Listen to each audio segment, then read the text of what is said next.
Hello friends, welcome to KV special channel. आप सब जानते हो D triple S P preparation 2021 के लिए मैंने अपने चैनल पर डिफरेंट कोर्सेज स्टार्ट किए हुए हैं। डीएसएसबी पीआरटी साइकोलॉजी के लिए मैंने जो कोर्स स्टार्ट किया हुआ है, कुछ तमाम वीडियोस मैंने उसमें ऑलरेडी अपलोड भी कर दी है। अगर अभी तक नहीं देख रहे हो और डीएसएसबी पीआरटी की प्रिपरेशन कर रहे हैं तो ज़रूर देखिएगा। चैनल को अगर सब्सक्राइब नहीं किया तो सब्सक्राइब ज़रूर करना। साइकोलॉजी की प्लेलिस्ट का लिंक मैं आप लोगों को डिस्क्रिप्शन बॉक्स में प्रोवाइड कर दूंगी, वहाँ से आप लोग चेक कर सकते हो। साथ ही मैंने जीके के लिए भी एक कोर्स स्टार्ट किया है जिसमें हम प्रीवियस ईयर क्वेश्चन पेपर्स भले ही देखते हो, लेकिन उसमें मैं आप लोगों को एक क्वेश्चन के साथ 2 से 3 फैक्ट्स बता देती हूँ, इन्फॉर्मेशन शेयर करती हूँ, जिसमें आपको मिनिमम टाइम में मैक्सिमम बेनिफिट मिलता है और एग्जाम पॉइंट ऑफ व्यू से काफ़ी ज़्यादा इंपॉर्टेंट हो जाती है। सो अगर जीके का भी कोर्स अगर देखना चाहते हो तो ज़रूर देख सकते हो, क्योंकि जीके एक ऐसा पोर्शन है जिसमें जितना पढ़ो उतना कम। या फिर आप कह सकते हो कि कम टाइम में डेली अगर आप 10 क्वेश्चन की, कहने को 10 क्वेश्चन होते हैं लेकिन उसमें 20 से 25 क्वेश्चन हो जाते हैं 8 से 10 मिनट में। तो ज़रूर देखिएगा। लिंक मैं दोनों वीडियोस के डिस्क्रिप्शन बॉक्स में प्रोवाइड कर दूंगी। आज से जो मैं स्टार्ट कर रही हूँ बेटा, वो कर रही हूँ जनरल हिंदी, सामान्य हिंदी के लिए न्यू कोर्स स्टार्ट, जो कि आपको हेल्प करेगा डीएसएसपी, पीआरटी, टीजीटी, पटवारी, एलडीसी, यूडीसी, जो भी आपकी वैकेंसीज है, हर एक में डीएसएसबी ना हिंदी वाला पार्ट ज़रूर रखता है। तो सब बच्चों के लिए हेल्पफुल रहेगा। हम पढ़ेंगे क्वेश्चंस के माध्यम से और जानेंगे जो भी उनके पीछे रूल वगैरह है, सारी चीज़ जानते हुए चलेंगे और बहुत ही इंटरेस्टिंग एंड रोचक अंदाज में पढ़ेंगे। तो बिल्कुल भी टेंशन नहीं लेनी है, बहुत अच्छे से करेंगे सब। स्क्रीन पर देख सकते हो क्वेश्चन नंबर 1, रात्रि का पर्यायवाची नहीं है। अब पहला ही क्वेश्चन आ गया है पर्यायवाची का, तो अब मैं ये चीज़ कहना चाहूँगी कि पर्यायवाची शब्द, विलोम शब्द, अनेक शब्दों के लिए एक शब्द, मुहावरे, लोकोक्तियाँ, ये वाले कुछ ऐसी चीज़ें हैं जिसमें कोई ट्रिक या फिर कोई रूल नहीं चलता है। ये आप लोगों को खुद पढ़ने पड़ेंगे। जैसे आप इंग्लिश में antonyms, synonyms, one word substitution ये पढ़ते हो ना, इसी तरीके से हिंदी में भी पढ़ने पड़ेंगे। इसकी कोई आप ये नहीं कह सकते हो कि इसकी एक ट्रिक है कि मैंने आपको कुछ भी एक ट्रिक बता दी और आपने रट लिया। ये आपको खुद करने पड़ेंगे और हर एक एग्जाम में भी आते हैं, तो ज़रूर देखिएगा, ज़रूर पढ़िएगा। मैं नहीं कह रही हूँ कि रट्टे मारने की ज़रूरत है, लेकिन अगर आप कॉन्टिन्यूसली, मतलब कुछ कुछ अंतराल के बीच में अगर आप 4 से 5 बार, 5 से 6 बार भी पढ़ लोगे ना अपने एग्जाम होने तक, तो देखिए काफ़ी अच्छा रिजल्ट आपको देखने को मिलेगा। आप इजीली अटेम्प्ट कर दोगे, क्योंकि इतने मुश्किल भी नहीं आते हैं। रात्रि का पर्यायवाची पूछा गया है। फर्स्ट ऑप्शन है रजनी, दूसरा ऑप्शन है निशा, थर्ड ऑप्शन इज विभावरी एंड फोर्थ ऑप्शन इज तमस।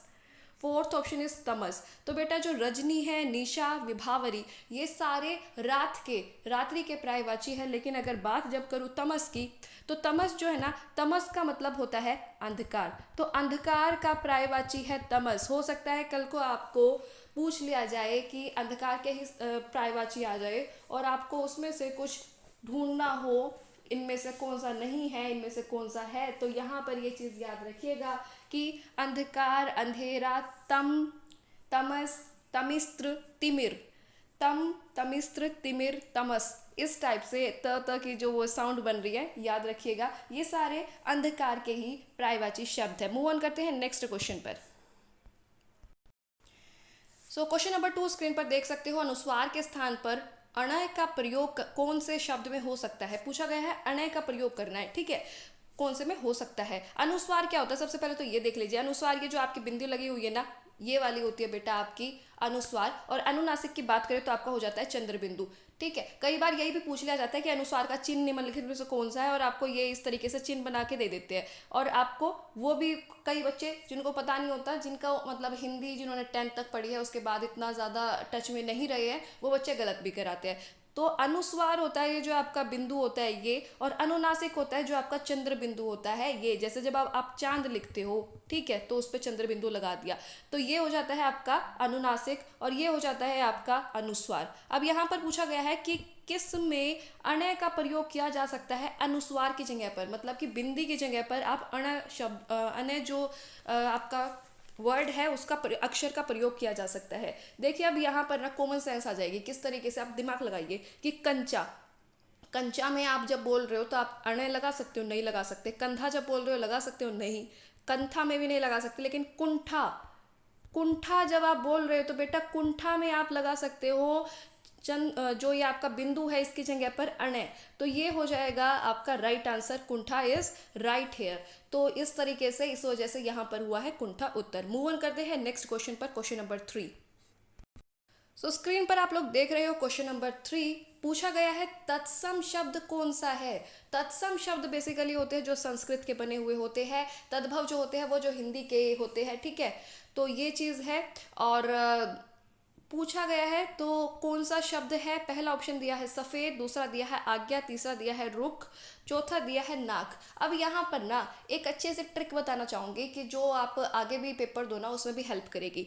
कोई भी शब्द हुआ इस तरीके से ऑप्शन में देखना, कोई भी शब्द हुआ अगर उसमें श, त्र, ज्ञ और श्र, ये चार वर्ड, अगर ये वाले चार अक्षर अगर किसी भी वर्ड में दिखते हैं आपको, तो वही आंसर आपका तत्सम शब्द हो जाएगा, वही आपका तत्सम शब्द हो जाएगा। तो ये चार चीज याद रखिएगा, अक्षर, त्र, ज्ञ, श्र, ये वाले क्योंकि संस्कृत के ही होते हैं, ये दो दो मिला करके बनते हैं, ठीक है। तो आज्ञा इसका इस वजह से यहाँ पर हो जाएगा राइट आंसर। आशा करती हूँ कि ये चीज़ आप याद रखोगे हमेशा। क्वेश्चन नंबर 4 स्क्रीन पर देख सकते हो। अत्यंत शब्द में कौन सी संधि है, अत्यंत शब्द में कौन सी संधि है। तो बेटा ऑप्शन दिए हुए हैं यण, अयादि, वृद्धि, गुण। तो यहाँ पर ये हो जाएगी यण संधि। अब यण संधि क्यों हो जाएगी वो भी सुन लीजिए, क्योंकि यहाँ पर सिर्फ एक ही संधि मैं डिस्कस करूंगी। अगर पार्ट्स में हम पढ़ते हैं ना तो ज़्यादा अच्छे से याद रहता है, क्योंकि संधि का जो आपका टॉपिक है ना वो काफ़ी ज़्यादा बड़ा है। तो यहाँ पर अभी आप फिलहाल यण संधि समझ लीजिए, और बाकी अगर जो भी क्वेश्चंस में संधि आती जाएगी एक एक करके वो भी पढ़ लिएगे, तो एट लास्ट क्या हो जाएगा, आपका पूरा संधि भी कवर हो जाएगा। अब यहाँ पर क्या समझना है, समझना ये है यण संधि में कि ह्रस्व या दीर्घ स्वर जो होते हैं, ठीक है, जिसमें ई, बड़ी ई, ऊ, बड़ा ऊ और री, इसके बाद जब कोई भी स्वर आ जाए, इनके बाद जब कोई भी स्वर आ जाए तो जो परिवर्तन होता है वो किस किस बेसिस पर होता है वो समझना है। स्वर कितने हमारे 11 स्वर है, ठीक है। जैसे ई के बाद ई या ई, ये जो दो ई है, इनके बाद अगर कोई स्वर आता दिखेगा तो बेटा वो जो परिवर्तन होगा वो बन जाएगा साउंड, य की साउंड ले लेगा। ऊ और ऊ के बाद जब स्वर आएगा तो वो जो आ जाएगा शब्द जो रिप्लेस करेगा वो हो जाएगा व, और री के बाद अगर कोई स्वर आएगा तो वो रिप्लेस करेगा किससे, र की साउंड से, ठीक है, र से। अब ये चीज़ आप सोच रहे होगे कि मैम ये आपने क्या बता दिया, कुछ समझ नहीं आ रहा है। तो बेटा एग्जाम्पल से ही समझोगे। कैसे, जैसे अब यहाँ कहा अत्यंत, इसका मैं अगर आपको समास विग्रह करके दिखाऊँ तो क्या बनेगा, अति जमा अंत, यही बनेगा ना। अगर आप समास विग्रह करोगे तो अति जमा अंत बनेगा। अब यहाँ पर ये जो अति है बेटा, ये ई की मात्रा, ये छोटी ई की मात्रा है, और ये अ क्या है, ये एक स्वर है। ई या ई के बाद जब स्वर आया तो मैंने कहा कि रिप्लेस कर लेगा साउंड से, किस क्या आ जाएगा, कौन सा शब्द आ जाएगा, य आ जाएगा। तो यहाँ जब अति जमा अंत आया तो ये वाला ई और स्वर मिला करके बन गया आपका य, और एज अ रिजल्ट आपको क्या मिला, अत्यंत में ये जो ए दिख रहा है, यो सॉरी ये दिख रहा है, ये मिल गया, अत्यंत बन गया, ठीक है। अति जमा अंत बन गया आपका अत्यंत। इसी तरीके से अगर और भी कोई आपको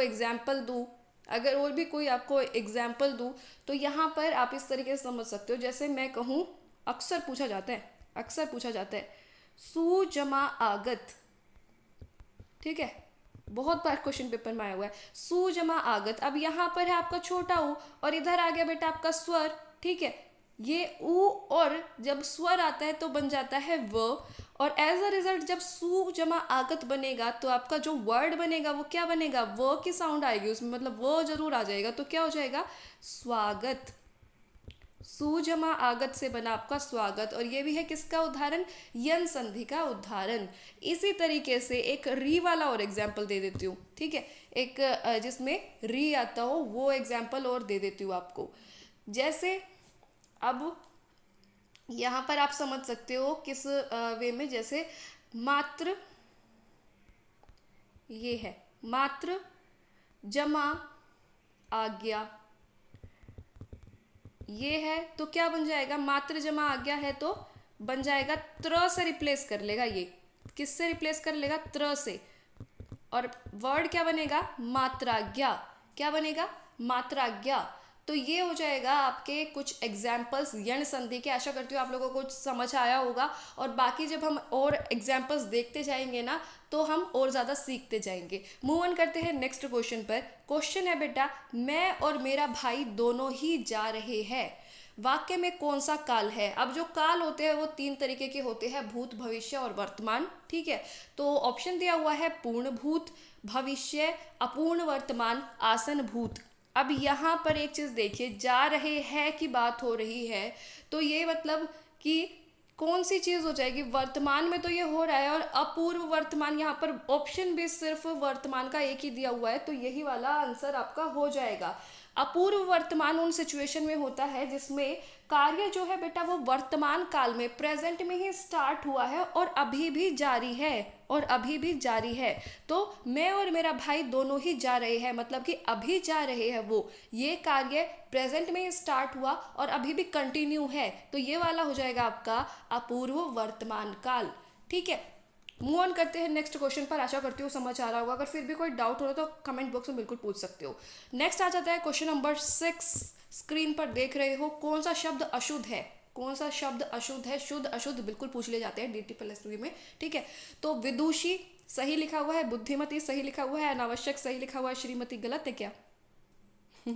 अगर आपको लगता है कि ये गलत है तो बिल्कुल आप ही गलत हो, क्योंकि ये जो है ना, ये वाला ऑप्शन जो है बेटा, ये DSSB ने ही गलत दिया हुआ है। श्रीमती इसी तरीके से लिखा जाता है, तो ये वाला क्वेश्चन ही गलत है। तो यहाँ पर आप लोग ये समझ लीजिए कि ये चारों ऑप्शन जो है ना एक्चुअली करेक्ट थे, लेकिन बाद में बच्चों ने किया होगा जो ऑब्जेक्शन फाइल करते हैं, लेकिन चारों शब्द जो है वो सही दिए हुए हैं, सही वर्तनी है ये। मूव ऑन करते हैं नेक्स्ट क्वेश्चन पर।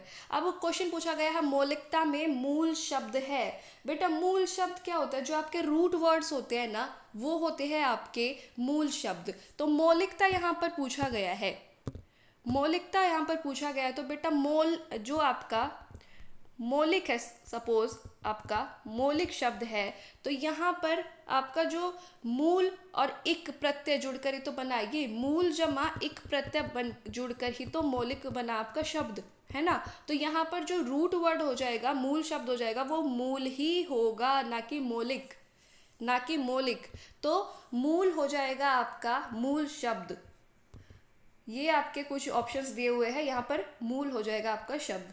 क्वेश्चन नंबर 8 स्क्रीन पर देख सकते हो, वह क्या जवानी है? वाक्य में रेखांकित पद है। अब रेखांकित पद कौन सा किया हुआ है? जवानी को किया हुआ है रेखांकित। अब ऑप्शंस दिए हुए हैं, क्या क्या दिए हुए हैं? पुरुषवाचक सर्वनाम, भाववाचक संज्ञा, गुणवाचक विशेषण और संबंध बोधक अव्यय। तो बेटा यहाँ पर जो है राइट आंसर क्या हो जाएगा? भाववाचक संज्ञा। क्यों हो जाएगा? क्योंकि संज्ञा, जिन संज्ञा शब्दों में किसी भी व्यक्ति का गुण, विशेषता, धर्म, दोष, शील, स्वभाव, अवस्था, भाव, संकल्पना, ये सब पता चलता है, वो हो जाता है भाववाचक संज्ञा, वो हो जाती है भाववाचक संज्ञा। इसके अंदर आपके जो एब्स्ट्रैक्ट कंसेप्ट है वे भी आ जाते हैं, जैसे ऊंचाई, नीचाई, क्रोध, भय, प्रेम, बचपन, यौवन, बुढ़ापा, मोटापा, जवानी, बेईमानी, प्यार, सुंदरता इत्यादि। ठीक है, ये सारे एग्जाम्पल्स मैंने वैसे दे दिए हैं। तो ये जवानी जो है ये क्या दिखा रहा है? ये अवस्था दिखा रहा है, जैसे बुढ़ापा हो गया, जैसे यौवन हो गया। ठीक है, तो जवानी भी क्या दिखा रहा है? अवस्था दिखा रहा है, इसलिए ये क्या हो गया? भाववाचक संज्ञा हो गई। मूव ऑन करते हैं नेक्स्ट क्वेश्चन पर। क्वेश्चन नंबर 9, मैं यथासंभव कार्य करूँगा, वाक्य में रेखांकित शब्द में समास है। कौन सा समास है ये पूछा गया है? तत्पुरुष समास है, द्विगु समास है, कर्मधारय समास है, या अव्ययीभाव समास है? तो ये हो जाएगा अव्ययीभाव समास। अच्छा, मैं भी इसमें जैसे कंफ्यूज हो जाती थी, तो मैंने तो खुद एक ट्रिक बनाई हुई है कि जिनमें ना जिनमें यथा से, यथा, वो ट्रिक आपके साथ शेयर कर देती हूँ। यथा, प्रति, आ, प्र, बे, नी, यथा, प्रति, आप्र, बेनी, इनसे जो शब्द स्टार्ट होते ना, ये बन जाते हैं आपके कौन सा समास के अंदर आ जाते हैं? अव्यय भाव समास के अंदर आ जाते हैं। ठीक है, ये आ जाते हैं अव्यय भाव समास के अंदर, जैसे यथा संभव।